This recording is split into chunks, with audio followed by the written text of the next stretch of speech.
रात के 2 बजे के करीब जब सारे लोग सो गए तो बुद्ध जगे और बुद्ध ने आनंद को जगाया कि आनंद उठो, काम करो। तो क्या भैंस खोल के भगा दो। आनंद कह रहे पगला गया क्या ये आदमी, अभी तक इसको मैं गुरु मानता था, गलत आदमी को गुरु मान लिया क्या। गुरु कौन? का आप। तुम कौन? का मैं शिष्य। तो जाओ जो मैं कहता हूं वो करो। पहले ये बताइए कि अभी से 2 साल पहले जब हम लोग आए थे तो आपका ये घर और बढ़िया नहीं था, बहुत गरीब थे। ये अचानक से 2 साल में क्या हुआ? सब कुछ बदल गया, आप तो अमीर हो गए। हम 30 साल के हो जाते हैं, 40 साल के हो जाते हैं, 50 साल के हो जाते हैं और कभी ऐसा 1 साल नहीं आता जब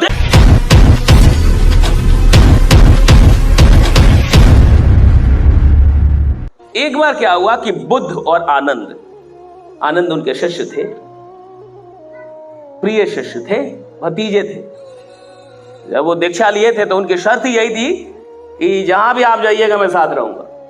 तो बुद्ध ने मान लिया था कि ठीक है, जहां भी हम चलेंगे तुम साथ साथ रहना। तो आनंद और बुद्ध जो अपने आनंद के साथ, वो शिष्य के साथ वो कहीं से गुजर रहे थे, जा रहे थे तो एक जंगल से गुजर रहे थे, चलते ही रहते थे। गुजरते गुजरते गुजरते चलते चलते शाम हो गई। बहुत गौर से सुनिएगा ये कहानी। तो जब शाम हो गई और रात होने लगी तो बुद्ध ने कहा कि आनंद कहीं रुक जाते तो बढ़िया होता, फिर सुबह में चलते हम लोग। तो आनंद ने कहा कि जी महाराज, आगे देखता हूं, अगर कहीं कुछ मिल गया तो वहां रुक जाएंगे हम लोग, अब ऐसे कहां कहीं रुके। चलने लगे। चलते चलते चलते कुछ दूरी पे एक झोपड़ी दिखी।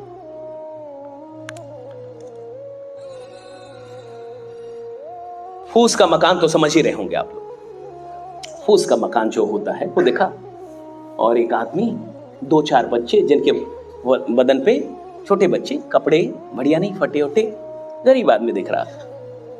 तो आनंद ने कहा कि महाराज अब यहीं रुक जाते और कहां जाएंगे। दोनों गए। उसने प्रणाम किया, स्वागत किया, जो संस्कृति है साधु संतों का स्वागत करती है। उन्होंने कहा कि आज रुकना है हमें और सुबह में निकल जाए। कहा ठीक है, व्यवस्था कर दी, जो भी व्यवस्था कर सकता था। नीचे में जो बिछाना उछाना होता है बिछा दिया, फूस सब लगा के आराम से सोइए। और जो उसके पास चीज थी खाने होने के लिए वो दिया भी। रात के 2 बजे के करीब जब सारे लोग सो गए तो बुद्ध जगे और बुद्ध ने आनंद को जगाया कि आनंद उठो। आनंद उठा। क्या बात? उठ गए। कहा एक काम करो। क्या? भैंस खोल के भगा दो।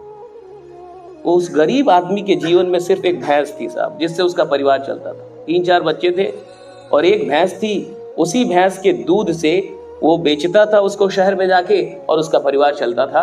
ये बात बुद्ध ने और आनंद ने उससे पहले ही पूछ लिया था। तो 2 बजे रात में बुद्ध उठ के बोल रहे हैं आनंद को कि जाओ भैंस खोल के भगा दो। आनंद कह रहे पगला गया क्या ये आदमी। आनंद को लगने लगा कि अभी तक इसको मैं गुरु मानता था, गलत आदमी को गुरु मान लिया क्या। ये गरीब आदमी का कहते भैंस भगा दे। तो आनंद शक बकाए। कहा कि महाराज, कहा कि आनंद मैंने तुमसे क्या बोला? कहा कि भैंस भगा दो। तो जो मैं, गुरु कौन? कहा आप। तुम कौन? कहा मैं शिष्य। तो जाओ जो मैं कहता हूं वो करो, जाके भैंस भगा दो। बड़ा खराब आदमी है। फिर भी आनंद को जाना पड़ा। मन में सोचता रहा बहुत बड़ा पाप करवा रहा है। भैंस खोला, भगा दिया। आनंद आया, बुद्ध ने पूछा भगा दिए? कि हाँ। तो अब काहे के लिए रुके हो? अब तो चलो भागो।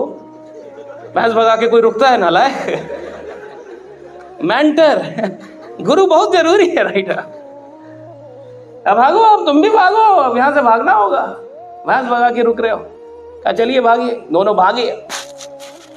आनंद रास्ते पर सोचता रहा कि कैसे आदमी को गुरु मान लिया। अभी तक तो मुझे लगता था बड़ा अच्छा आदमी है, ये कैसा गुरु मिला, गरीब आदमी की भैंस भगवा दी।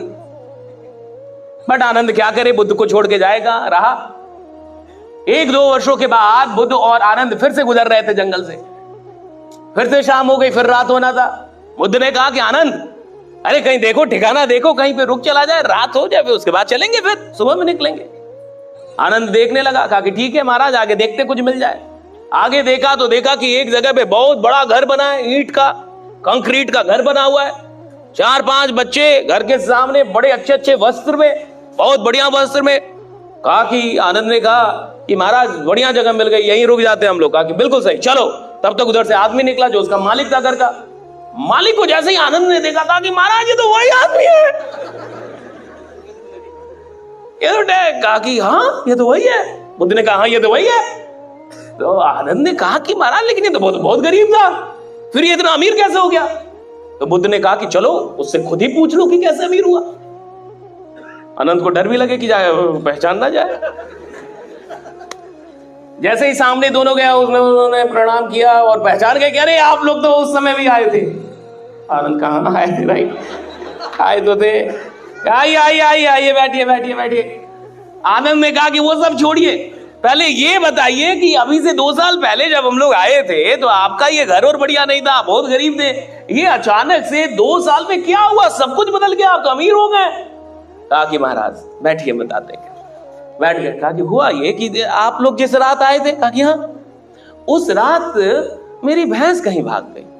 आनंद सोच रहा है कि हम ही भागा है।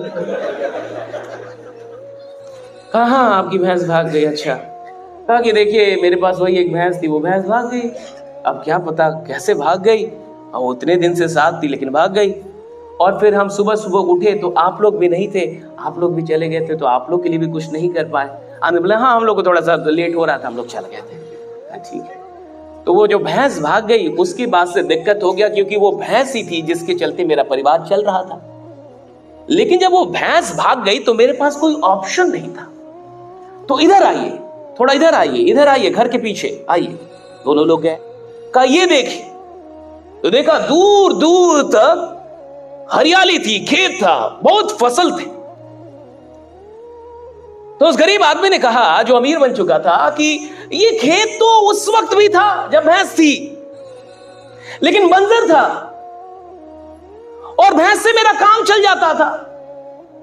तो मैं इस खेत पे कभी मेहनत नहीं किया, कभी मैंने फसल नहीं उगाया, लेकिन जब भैंस भाग गई तो मेरे पास ऑप्शन नहीं था। मैंने मेहनत करके इन सारे बंजर खेतों को उपजाऊ बना दिया और फिर जो फसल हुए उससे मैं अमीर बन गया, और ये सब कुछ उसी से। अब आनंद देख रहा है बुद्ध की तरफ। कमरे में जाते ही शस्तांग गिर गया कि गुरुजी आप बड़े हैं, मैं तो 2 साल से सोच रहा हूं कि आपने गलत काम करवा दिया, बट आपने आज मुझे पता चला कि उसकी भैंस क्यों भगवाई थी। तो अगर उसकी वो भैंस उस दिन आप ना भगवा दे तो ये आदमी कभी अमीर।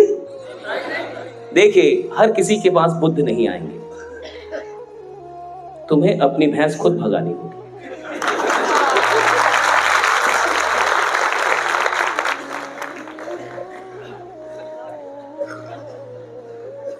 बहुत लोग एक दूसरे का चेहरा देख रहे हैं, उनको भैंस याद आ भी रही है कि भैंस तो मेरी भी है।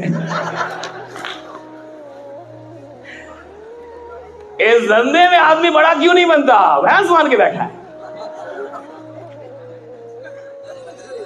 और वो जो छोटी मोटी नौकरी है और वो जो छोटा मोटा दुकान है जहां से तुम्हें 10-15 हजार आता है, तुम्हें एक आदमी रखना चाहिए उसके लिए, और उसको देना चाहिए 5,000 कि तू दुकान देखेगा, अब मैं जमाना देखूंगा, आज से दुकान तू देखेगा, मैं चला, मैं निकल गया, मैं नेटवर्क बनाऊंगा, मैं टीम बनाऊंगा, ये तू देख।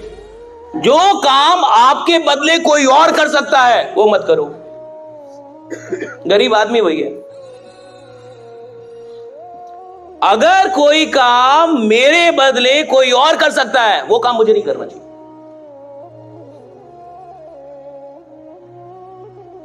मैं वो काम करूंगा जो मेरे बदले कोई और नहीं कर सकता। I am the master of that work, right? मैं वो काम कमाल का कर सकता हूं। अब मिडिल क्लास के साथ दिक्कत क्या है, इनके पास एक भैंस नहीं है, कुछ लोग के पास 2-4 भैंस, तो उसका दिमाग बटा हुआ है, उसकी एनर्जी बटी हुई है, उसका सारा फोकस कभी भी एक काम और मिशन पे आ ही नहीं पाता। हम 30 साल के हो जाते हैं, 40 साल के हो जाते हैं, 50 साल के हो जाते हैं, और कभी ऐसा 1 साल नहीं आता जब दिन रात 24 घंटे हमने बस एक काम के बारे में सोचा। और याद रखिएगा, 1 साल जिंदगी में ऐसा चाहिए जब उठते जागते सोते खाते पीते हंसते रोते दिन रात 24 घंटे आप सिर्फ और सिर्फ एक काम के बारे में ही सोचेंगे, बाकी कुछ नहीं सोचेंगे, बस एक काम, कोई भी एक काम।